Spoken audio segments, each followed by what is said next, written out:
Muito bom dia a todos, espero que se encontrem bem. Bem-vindos a mais uma rúbrica semanal. Hoje vamos então aqui dar um pouco mais ênfase à situação no dólar. O que é que nós podemos esperar do dólar? O dólar continua a ganhar muita força, continua também a pressionar os ativos de risco e também as economias emergentes, muitas delas com elevada dívida e com exposição ao dólar. Vamos então aqui ao longo da apresentação de hoje ver aqui, portanto, várias questões relacionadas com o dólar. Vamos ver também aqui um, tendo em conta as últimas projeções da Fed, portanto, ver como é que essas projeções também podem impactar os mercados, nomeadamente no caso do dólar. Portanto, até quando é que até esta tendência de alta poderá durar? Ora, pegando aqui nas últimas expectativas da reunião da FOMC, conseguimos ver que as expectativas voltaram aqui a ser revistas em alta no que diz respeito às taxas de juros. Apesar do Fed ter aumentado as taxas em 75 pontos base, Paul referiu que poderia vir a aumentar ainda mais ao longo dos próximos tempos. A verdade é que se olharmos aqui para o gráfico de pontos, conseguimos ver aqui a diferença do lado esquerdo para o lado direito. Portanto, aqui as projeções de junho do lado esquerdo e as projeções agora mais recentes, de setembro, no lado direito.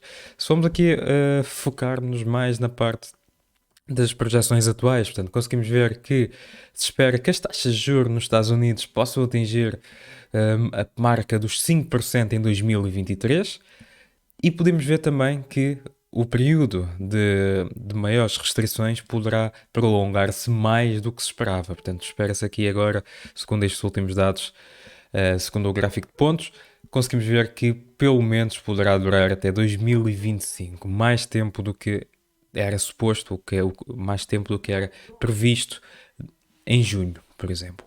Portanto, aqui claramente que, embora o gráfico de pontos não seja um gráfico, um indicador que sirva para medir bem o que os membros do Fed poderão fazer, mas o gráfico de pontos acaba por ajudar-nos a perceber se existe alguma mudança em torno das políticas monetárias. E de facto parece que existe, pois se formos aqui a ver aquilo que conseguimos concluir, facilmente conseguimos perceber, portanto, que estes aumentos das taxas de juros, ou que o nível de taxas de juros mais elevadas poderá ficar durante mais tempo do que se esperava. Portanto, espera-se que só a partir de 2025 é que começa então aqui a ser reduzidas as taxas e a um ritmo também gradual.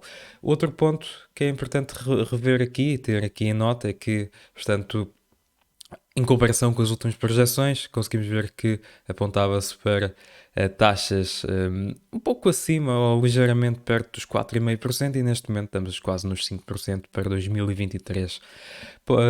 A FED também espera que agora este ano as taxas de juros terminem próximas dos 4,5%, portanto espera-se então novos aumentos sobre as taxas. As políticas restritivas deverão manter-se e, portanto, deverão aqui também pressionar ainda mais o risco de abrandamento económico. Olhando aqui para as últimas projeções, conseguimos ver também que a variação do PIB em 2022 vai ser claramente a mais fraca dos últimos tempos e os próximos anos serão desafiantes, pois espera-se que a economia cresça a um ritmo muito mais lento, mas espera que se cresça e aqui é que poderá ser o ponto-chave, pois o mercado laboral, e eu já vou falar daqui a pouco, mas o mercado laboral continua a dar sinais de resiliência, continuamos a ver, apesar de tudo, alguns indicadores ainda a dar sinais de níveis saudáveis, e isso tem também aqui sustentado e afastado um pouco o cenário real de recessão. No entanto, isto são apenas projeções, são apenas previsões e poderão também facilmente ser revistas em baixo e estamos aqui a apontar para crescimentos ligeiramente superiores a 1% em 2023 e 2024, mas isto facilmente poderão também ser revistos em baixo. Espera-se sim que a taxa de desemprego aumente, mas a um ritmo ligeiro, e aqui vai ser o trigger para depois poder aqui alterar os outros indicadores que servem então para medir o desempenho da economia.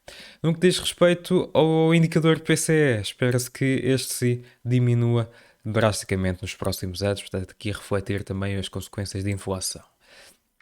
Expectativas sobre as taxas de juros, como eu estava a dizer no gráfico anterior, portanto, foram revistas em alta, mas não foi só nos Estados Unidos. Fomos aqui a ver outras economias, até tendo aqui a Suíça como exemplo. A Suíça, que durante muito tempo utilizou aqui taxas negativas, vai sair da zona das taxas negativas.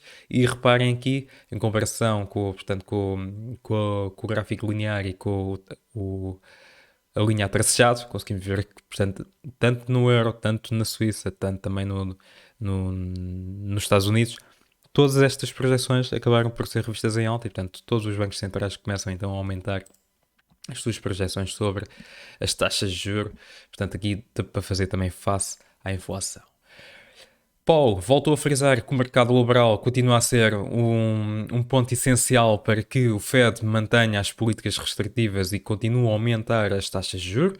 Portanto, a verdade é que, apesar de tudo, continuamos a ver um mercado de trabalho muito resiliente, muito sólido, mas este aqui poderá ser, de facto, uma red flag se as coisas começarem então a deteriorar-se ainda mais. Portanto, aqui o mercado laboral deverá ser acompanhado de forma bastante próxima da nossa parte e uma das métricas que é utilizada para medir a evolução do mercado laboral, mais de curto prazo, temos aqui as variações semanais dos pedidos de subsídios de desemprego, que são sempre importantes.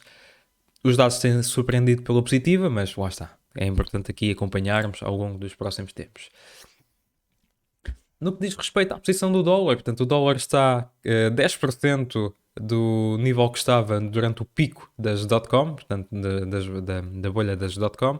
Continua a pressionar muito os majors, quebrou aqui este rancho que aponta para novas subidas, um pouco mais, ou seja, aponta para uma continuação das subidas, e o target técnico, se quisermos aqui aplicar a análise técnica, ainda nem sequer foi atingido, portanto, há espaço para continuar a subir apenas olhando numa ótica de análise técnica.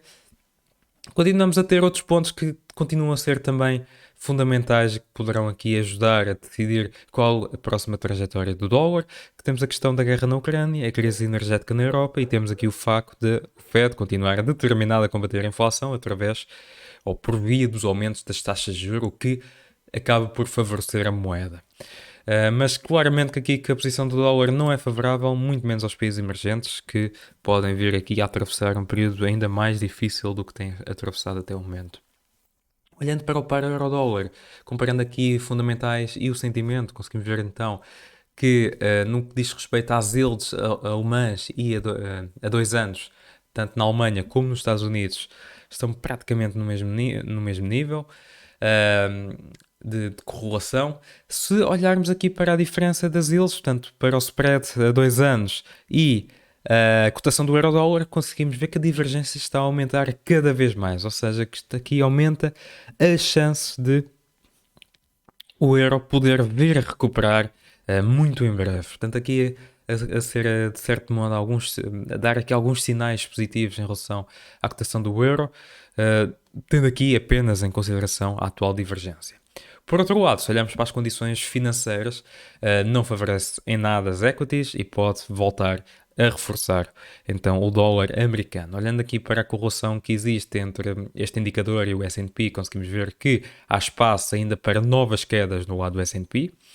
Temos aqui e continuamos aqui a ter pontos fundamentais que podem de facto trazer mais volatilidade às equities.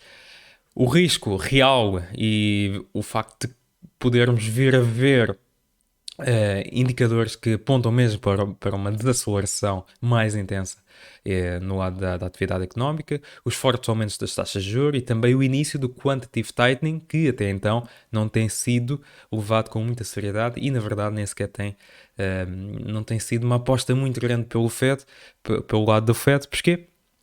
Pode trazer aqui consequências bastante severas à economia, portanto, o tightening, o quantitative tightening, portanto, o contrário do quantitative easing, tem sido levado aqui com alguma calma para evitar também movimentações muito reativas nos mercados, mas a verdade é que o FED também deverá aqui diminuir e por isso deverá diminuir a liquidez no mercado ainda mais e deverá aqui começar em força também com o quantitative tightening, o que pode fazer com que as quedas se intensifiquem ainda mais.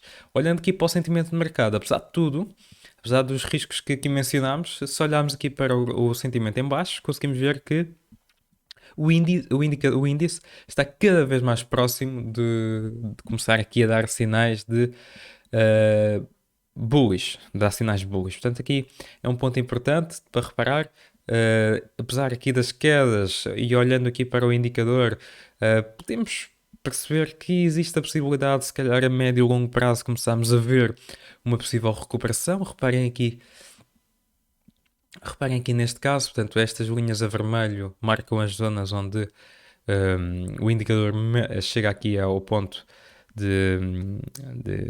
em que dá sinais de compra e de facto o índice tende aqui a reagir até de forma francamente positiva. Portanto, aqui é um ponto a destacar, é um ponto que vamos acompanhar ao longo das próximas apresentações. Ora, para esta semana tivemos aqui vários dados, portanto, aqui, embora não tenham desencadeado muita volatilidade nos mercados, mas tivemos aqui a inflação nos Estados, na Alemanha, tivemos que atingiu níveis novamente preocupantes. Tivemos os pedidos semanais de subsídio de desemprego, que não trouxeram nada de novo.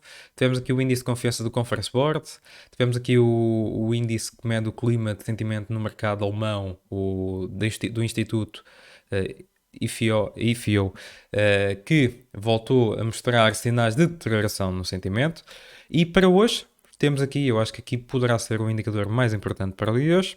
Temos o índice de confiança do realizado pela Universidade de Michigan. Este índice costuma ter uma reação, ou costuma provocar aqui uma reação bastante volátil nos mercados e é extremamente importante para medir também o sentimento entre os consumidores em relação ao consumo, que acaba por ser fundamental para gerar também um crescimento económico, não é verdade? Portanto, aqui há o gasto, a atividade entre os consumidores particulares é fundamental para ditar também uma recuperação em termos de atividade económica. Portanto, aqui a ser acompanhado de perto, apesar de ser sexta-feira, será acompanhado de perto. Da minha parte é tudo. Resta-me desejar-vos continuação de uma boa semana.